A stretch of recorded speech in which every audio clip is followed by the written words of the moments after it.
All right, Schmoedown fans, this is Josh and Merc Raynor here with a special edition of Talkin Schmoedown. I am here with one of my favorite competitors in the Schmoedown, none other than Jeannine the Machine. Jeannine, thank you so much for taking the time to talk with me today. Hi, thanks so much for having me. All right, so I know that you started out as a fan of the Schmoedown. So my first question was, what was your introduction to the game? What kind of drew you into the Schmoedown? Well, I think I had seen an episode here and there because I'm a huge fan of just movie trivia in general, but I never really got into it. It wasn't until I saw Dan, because I was a huge Screen Junkies fan, so I knew Dan really well from Screen Junkies. And when I saw that he was getting involved in the Schmoedown, that's kind of when I followed him over there. I had loved all the build up to his match with Campia, like the shit talk and everything was like, it felt kind of real. And I was like, what is going on here?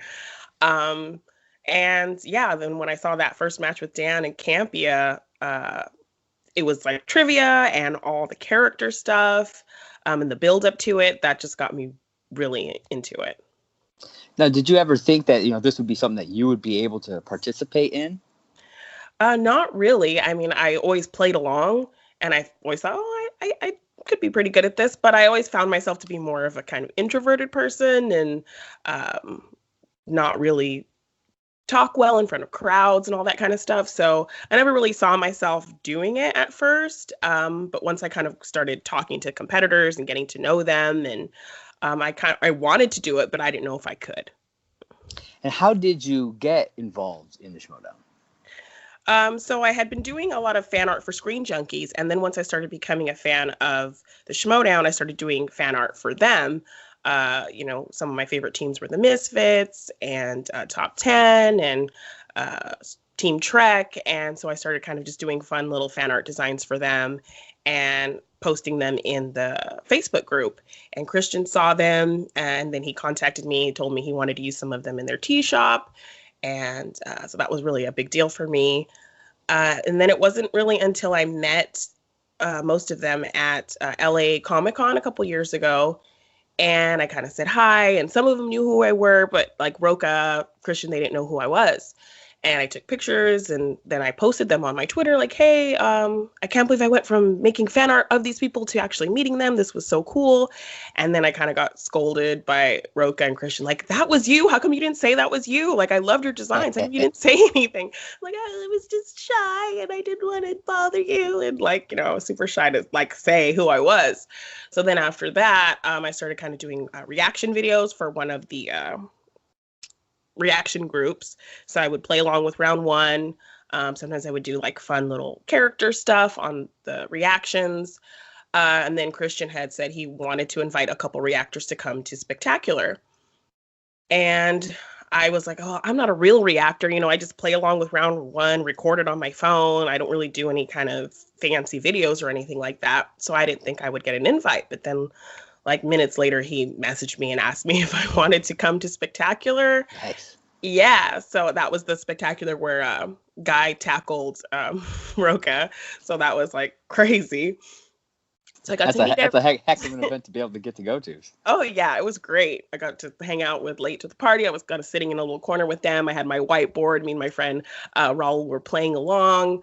It was really fun. And then I think a couple weeks before Christmas, Christian messaged me and said, hey, would you ever want to compete in the Schmoedown? And I'm like, what is happening right now? So yeah, he asked me if I wanted to compete, if I thought I could be a heel, who I'd want to work with. And that's kind of how it all started, just from my art. Wow. And then, you fast forward to today and you're a force in this league. And you just recently, we had the week of Jeannine. We had you were on Inside Schmoedown. You had your tag match with Paddington 2. You had your match against Mike, and just before that, you killed it in the Collision. So, how's this kind of like whirlwind been for you? Coming in as a fan initially, and kind of rising up like to this. So, how's it been for you since all that? I mean, it's crazy. I mean, a lot of people who have started who have been in it as long as me, or even less time than me, have done some amazing things already, and I'm kind of just barely kind of getting into it. So it's super exciting. I'm not trying to like let that pressure me, but it's hard to see like people who have just come in this year already like in contention for belt and stuff like that. But I'm really happy with my growth and that I'm doing better and that I'm getting some eyes on me. And I've had a lot of like really great competitors compliment how I'm doing so far. So I feel like it can only go up from here. Yeah, absolutely. So I want to talk about some of the matches that you've recently been in. In that tag match versus Paddington 2, you and Ethan played just a powerhouse match, making it all the way to sudden death. Now, in that final question, what was your reaction? What was going through your mind when Ethan answered his correctly and the match was technically won before Alonzo could even answer? Had you realized at this point that you guys had won? What was kind of going through your head? Well, I was sitting next to him and I kind of saw that he wasn't writing anything. Like I saw all three of us wrote really fast and just kind of were sitting there waiting and he didn't write anything. And I'm like, oh my gosh, we're going to win. He does not know this. Oh my gosh. So yeah, I think I knew once I kind of saw us write it really fast and him just hesitating for a while that we sealed it.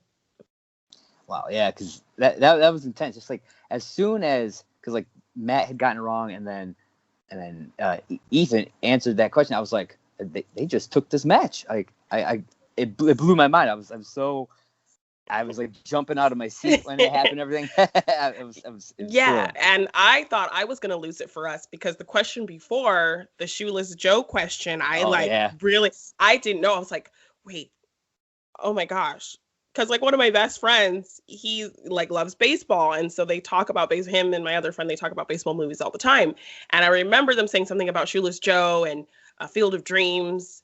And I was like, is it Field of Dreams? I don't know, but that's like a big baseball movie. So I'm just going to say Field of Dreams, like literally last minute.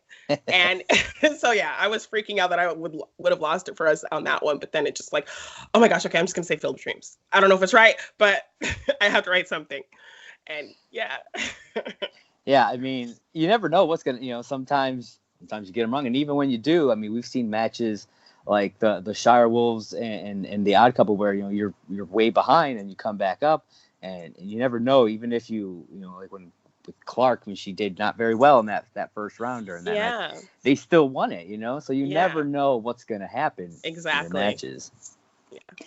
So you and Ethan seem to be gelling pretty well as a team especially during that match with a big win against Paddington 2. What's next for the Time Machine? Well, we're gonna probably hopefully be in this team tournament and show what we can do. We definitely fill each other's gaps really well. Like I remember before our match, we were at a taping and we were sitting in the audience kind of playing along with another match. And he kind of turned to me and he was like, did you know that question? I was like, yeah. And then I asked him, well, did you know this one? And he was like, yeah. So like we both knew questions that the other didn't know, so we're like, okay, this is gonna go pretty good, I think. So I feel like we just kind of need to maybe confer a little bit more when we compete, because I mean he knows his stuff and I trust him. But I noticed he like kind of like he just raised his hand. He was like, yeah. He's like, can I answer this one? Yeah. Yeah. So I mean, I think we can confer a little bit more just so we are more sure on things, but I feel like we kind of fill each other's blank spots really well. And if we get into this tournament, hopefully we can go pretty far. So now, as a team, do you and Ethan and Jay kind of get together and do like study sessions at all? Is that something that you guys have done? We haven't quite done that yet because our schedules are crazy. Like that's the whole reason me and Ethan weren't a team in the first place after Anarchy, because our schedules just couldn't gel. But we call and we email and kind of talk things out. Like what slices are we going to pick? What slices will we pick for our opponents? If we get, opponent's choice or spinner's choice, if they get spinner's choice, what are we going to give them? So we kind of talk about that stuff. We really talk about our knowledge bases and what our gaps are, so we know what to do. So yeah, we just kind of talk about strategy more at this point, since we're still kind of new. But down the line, I hope that we can get into more like studying together and stuff like that. Yeah. Okay. And speaking of spinner's choice and opponent's choice, during your match with Mike, you had, or not with Mike, during the the collision, you were the fourth one up. Yeah. And there had already been two people who'd gotten Spinner's choice during that round. So what was going through your mind when you landed on that Spinner's choice slice? It was crazy, but then I was kind of like, well, what am I going to do? Stacy took my other slice, so what can I pick on here? So I figured I would go with MCU because I knew MCU, and maybe my only competition would be Zipper. And I was kind of like in the mindset that, well, if I don't win, I do want Zipper to win because I love the dungeon. They're great. So, and Kaiser's ridiculously awesome. So if he, gains control of the league, I wouldn't be too upset with that. But I really didn't want the other two to have control of the league. So that was kind of my strategy. Just, okay, I do know MCU probably best after rom-coms that's on this wheel at this time. I could have gone with Julia Roberts, but she's like not just romance movies and rom-coms. She's all kinds of movies. So I was like, maybe I'll stay away from that. So I think that's what everyone thought I was going to pick. But yeah. Yeah, I think even Christian said that.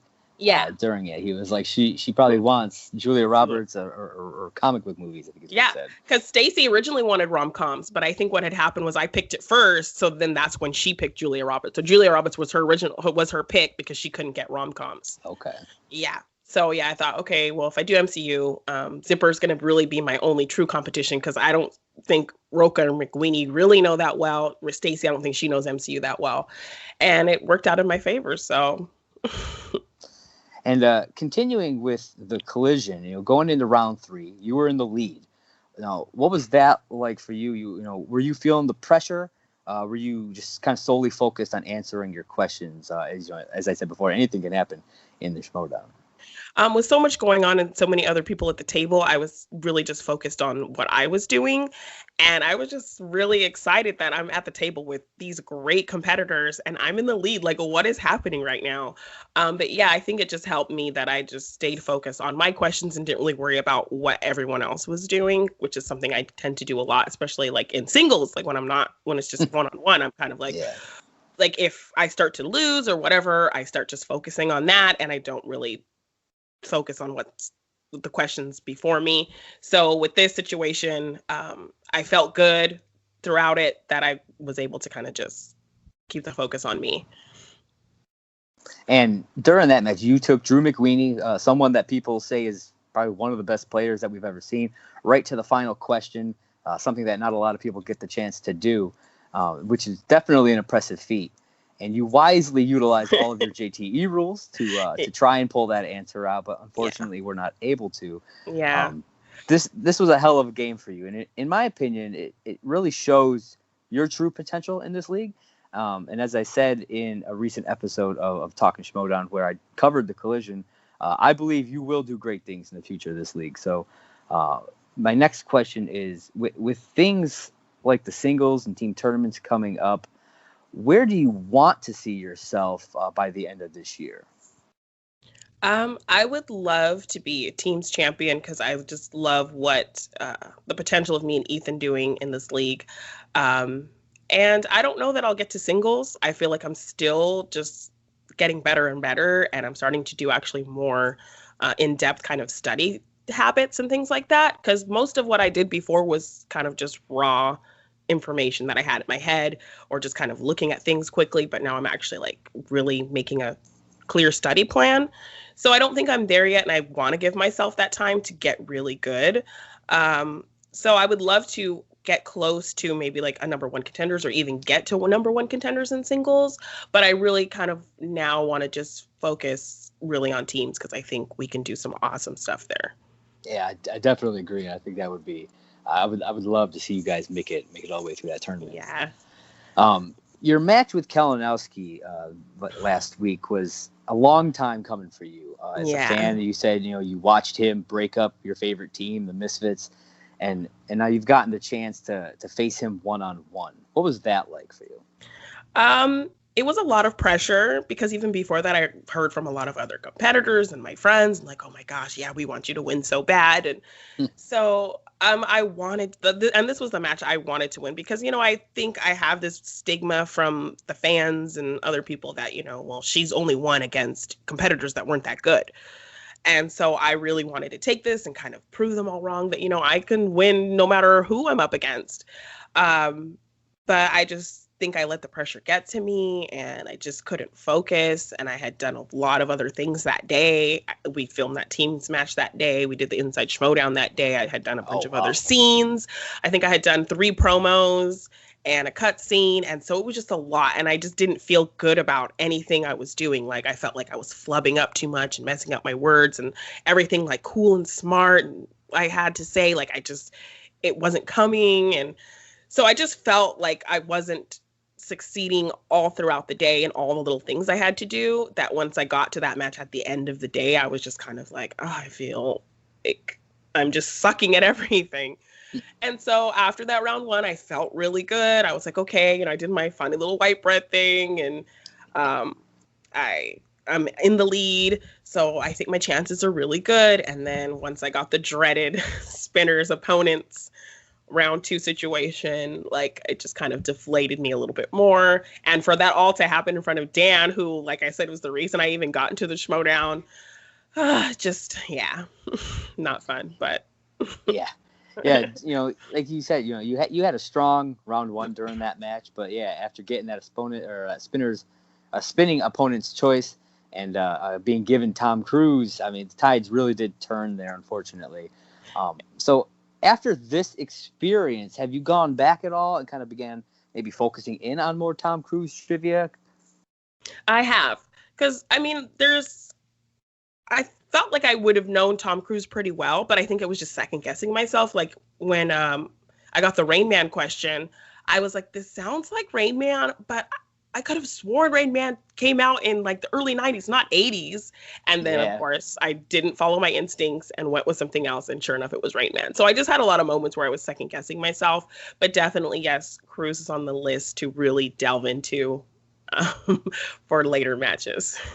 Yeah, I thought that same thing about the Little Mermaid question, where I was like, I didn't realize it came out in 1989. Yeah. I was like, I made a note about it when I was taking notes for this. I was like, 1989, what? Yeah.